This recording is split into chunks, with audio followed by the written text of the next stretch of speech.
Happy Wisdom Wednesday, everyone. So this week's book of the week, or rather books, have a lot to do about pulling together a very wise and interesting concept that we should all keep in mind, especially start the new year. Now, many years ago when I first got started in the startup world, I went to a presentation done by Jonathan Taylor, who is currently a serial entrepreneur and more importantly an angel investor. And he talked about some of the acquisitions of his companies. And he said that the one thing that he learned was that he was the only person in the company that was thinking about the last days of the company prior to acquisition. And what he meant by that was that he found that in the acquisitions of the companies that he was part of back then, he was able to add more value to the company's valuation and acquisition in the 6 months of negotiation than the prior 2 or 3 years while they were developing revenue. And the reason he was able to do that was he planned to the very end and he thought about the last days of the company. And so to highlight this really important concept, I'm going to bring some fantastic books and mind-blowing them together to kind of give you a really fantastic lesson to kick off 2021. But first, we need to use a little internet magic and get those books in our hands. So, internet magic is wearing off. The holidays are having fuzzy. Let me try again. Oh, Mr. Pancake, I'm so sorry. Let's try this again one more time. All right, sorry, buddy. All right, here we go. 1, 2, 3. There we go. So let's start with a quote from Seneca about keeping the end in mind. And in Seneca's writings, he writes this: "Let all your efforts be directed to something. Let it keep that end in view. It's not activity that disturbs people, but false conceptions of things that drive them mad." Now, I told you we're going to mind loom this, so I'm going to use some more internet magic. I'm going to put this back, but there's another book that I'm going to have to reference to dive deeper in this concept of what does it mean to plan to the end. So, in the 48 Laws of Power, one of the more common laws that a lot of people violate, including myself, and I've gotten better about this, is Law 29, plan to the very end. Not only is this important to plan to the very end, but on the way to the end that you have visualized, you will not be overwhelmed by the circumstances, and then you will know the appropriate place to stop. You can not only guide your fortune, but more importantly, help determine what that future looks like. How about another one that plays into this concept of planning to the end? A little internet magic. I really need to get better at practicing this. So in Steve Covey's 7 Habits of Highly Effective People, habit number 2 has to do with having the end in mind, right? And so why is that important? Why is it important to have the end in mind? Because if you think about it from a psychological standpoint, it's important to have something to aim at, right? Because if you have something to aim at, you have a direction to move in. Right? Sometimes if you have nothing to aim at, it's overwhelming because you don't know what direction to go. And if you don't have a direction to go, then one of two things happen. You're driven to complete failure, or worse, driven to madness because you're directionless. And a lot of times people have this concern is like, well, what if I pick wrong, right? Well, that's true. You may pick wrong, but you're not a machine. And so pick something and move in that direction.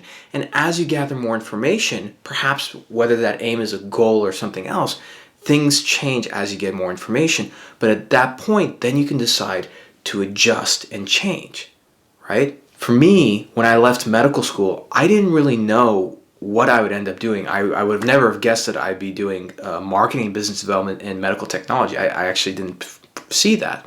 But I knew that it was important for me to pick a direction and go in it. And when I left medical school, I decided, hey, let me try out sales, and then from there I'll decide what to do after that.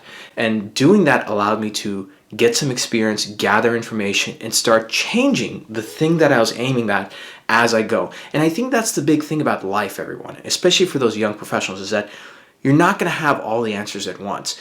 And life isn't about this idea of finding a noble calling and sticking to it. Some of you have found that, and I applaud you for finding that. But most people don't have that. And what I would say is that what life is really about is finding your purpose today and molding your life to what fits you for now, and knowing that it's going to change. And that's okay. And for those of you who don't know what your life's purpose is, that's all right too. They say that the first 20 to 30 years of your life are spent trying to be someone other people want you to be, whether it's your parents, your friends, your family, your teachers, etc. But at some point, not everybody reaches this point, but at some point you realize that that's not true. And then you spend the rest of your life trying to figure out who you're supposed to be rather than who other people think you should be. And so regardless of what that looks like, pick something, aim at something, and then have the end in mind. Just like Jonathan Taylor did, he thought about the last days of his company. Have an end in mind and put effort into really visualizing it. Go through the practice of planning it out. And then by doing that, you'll reach the end and, more importantly, have a little bit more control over your future and direction you end up moving towards. Now, one classic example from the 48 Laws of Power is this famous story called The King, the Sufi, and the Surgeon. And it goes like this. So in ancient times, there was a king of Tartary who was out walking with some of his noblemen. And at the roadside was an Abdul, essentially a wandering Sufi, and who cried out, "Hey, whoever will give me 100 dinars, I will give him good advice." And the king stopped and said, "Abdul, what is this good advice? What is the good advice for 100 dinars?" And he said, "Sir, order the sum to be given to me, and I will tell you immediately." So the king did so, gave him the 100 dinars, and he's waiting to hear some extraordinary advice. Here's the advice that he was given.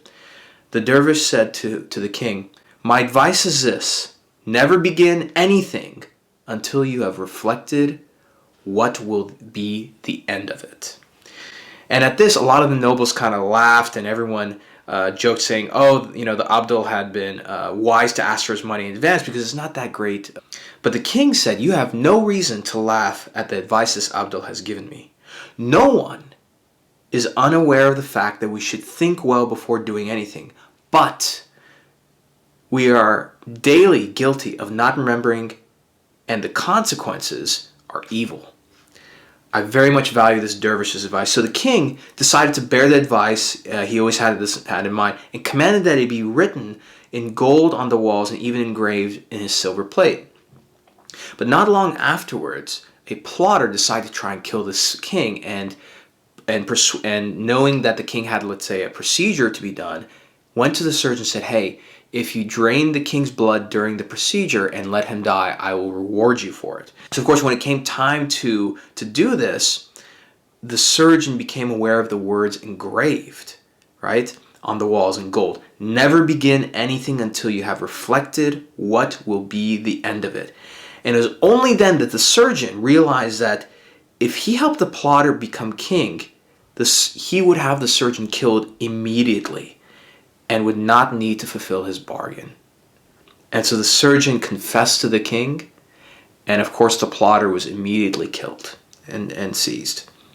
And that's a story out of the Caravan of Dreams from Idris Shah in 1968. And so that is the Mind Loom lesson of the week. I'm going to try and do more of these reviews where I'm sort of mind looming different books, the idea of combining and looming, weaving together different ideas to hopefully provide some great advice and wisdom for you all. So that being said, Happy New Year, Happy Wisdom Wednesday, and as always, I'll see you next week. Bye for now.